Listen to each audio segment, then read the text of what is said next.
Alright, so now I have Singapore Dimension Math level kindergarten. And so that's going to be our next peek inside. Before I get started, Singapore Math is a pretty popular program. There's 2 programs for it.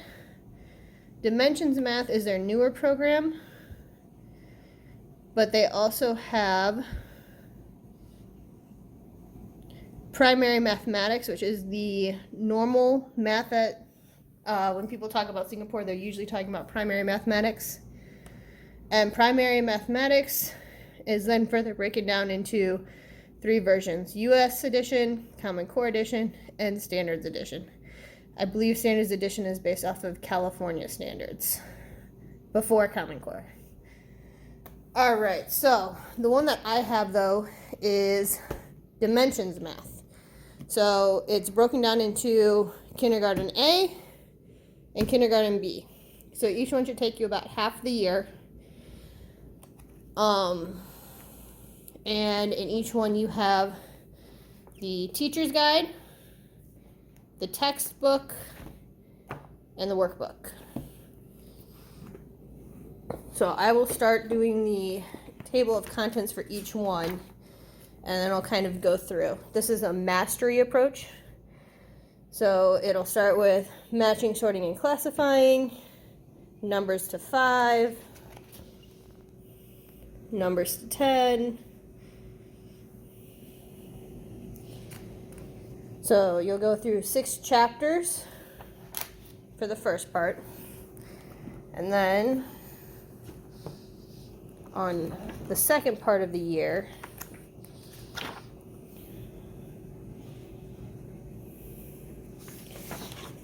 this is going to be a Common Core type math approach.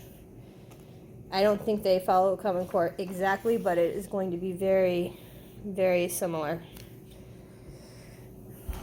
Okay, so let's go ahead and look at a lesson. This breaks down the approach to it. Let's see. If I see it, I will point it out in the teacher's guide. Scope and sequence.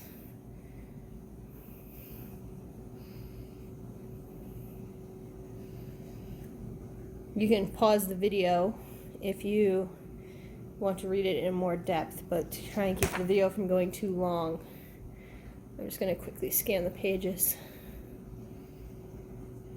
This is just the scope and sequence. And it goes into 1B2. So here's where you start the second. No, sorry, this is going into first grade. So we'll skip through some of that.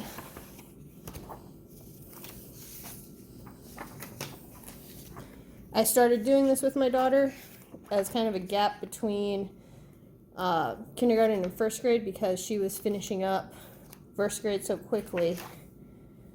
So I don't see where it says in here now, but the methodology behind Singapore Math is concrete, pictorial, abstract.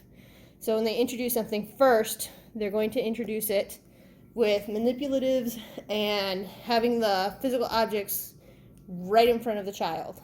And then they'll go to a pictorial representation of what they were just working with, and then eventually they could do something abstract with it, which would be like knowing that 5 represents is a symbol representing like 5 counters or 5 apples. It's so the number itself would be the abstract math, if that makes any sense. This is just the chapter 1 breakdown, notes. So each chapter starts with a chapter opener. This is what is in the textbook. So your kid will be on textbook page 1. So lesson 1. You'll notice that there are a lot of activities in the teacher's manual. You do not have to do every single activity, but it gives plenty of choices of things that you can do to kind of introduce the topic. And then it has an extend section if your child is picking up on it and is advanced and could use more to go deeper. So you'll do the lesson, and all the lessons are 1-page spread, I think. Yep. All right. So, and then you'll go and you'll do your textbook. So, lesson 1 from chapter 1. This is the red chapter, and it's red in the book. So here's your chapter opener. Here is lesson 1. Look and talk. Which one is on the left? Which one is on the right? You're going to just look and talk about left and right. Color the left one of each object red and the right one green. I think in kindergarten they draw in the textbooks, or they can, and in first grade and up I think they only write in the workbooks, but I'm not positive. And then exercise page 1.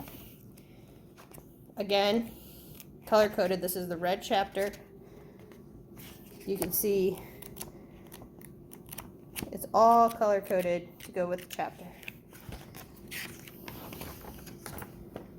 And my daughter actually did this one, so circle the animals facing the left. This is a pictorial representation of the concept. In the activities from the teacher's guide, you will have introduced it more in real life. So my daughter didn't really follow directions right away. I didn't catch her fast enough. But she did those ones right. So that would be an example of one chapter towards the beginning. So let's go ahead. Let's skip ahead to the first lesson in the second part, because that should be about halfway through your school year. So we'll do the first lesson in B, and we'll do the last lesson in B. Skip ahead. There's going to be a bunch of information in the beginning again.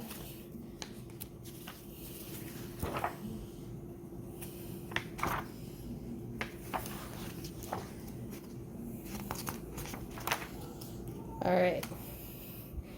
So here's the first lesson. This would be chapter 7, lesson 1, the first part in the B book. Black line masters, BLM. Those are things you print off from online.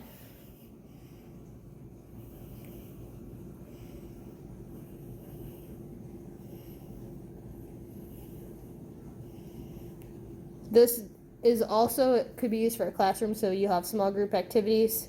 You may or may not be able to figure out ways to do them. You can usually kind of alter them to make them work, though. And then the textbook. Chapter opener.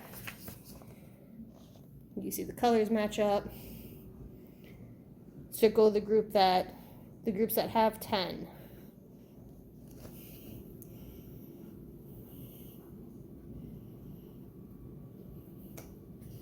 And we started doing this, but ultimately I decided I didn't want to do a full kindergarten curriculum. So once we finished kindergarten Right Start, and we did a couple lessons of this, we ended up just going and borrowing Life of Fred from the library and doing Life of Fred instead. But I have the curriculum, so I will give you a little peek inside.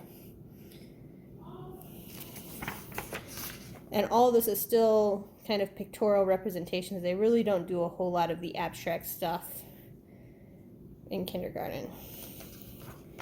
All right, and then we will go to one of the last lessons in the book.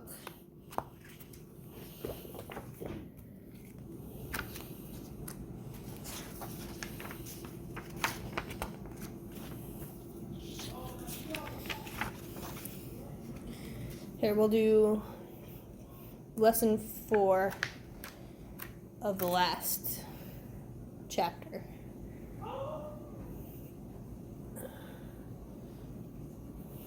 It shows you need a geared clock, BLM. This one does not have a manipulative kit, or it did not when I purchased it, I don't think. So anything that is a manipulative, you have to acquire yourself or find something to substitute for it, which I found a little bit of a pain. I really liked having all of the manipulatives, but it's obviously cheaper if you don't have to buy a bunch of manipulatives. So this is the textbook pages for the chapter. And then you have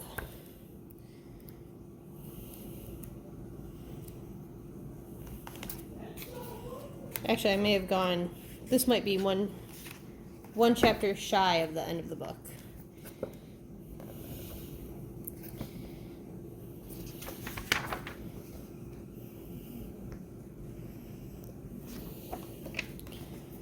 Yeah, there's 14, so the last chapter is on money. But yeah, that is dimensions math. I'm not quite sure how it compares to primary mathematics, but I liked that these were nice and colorful and bright, and it was newer, so this is just what I went with.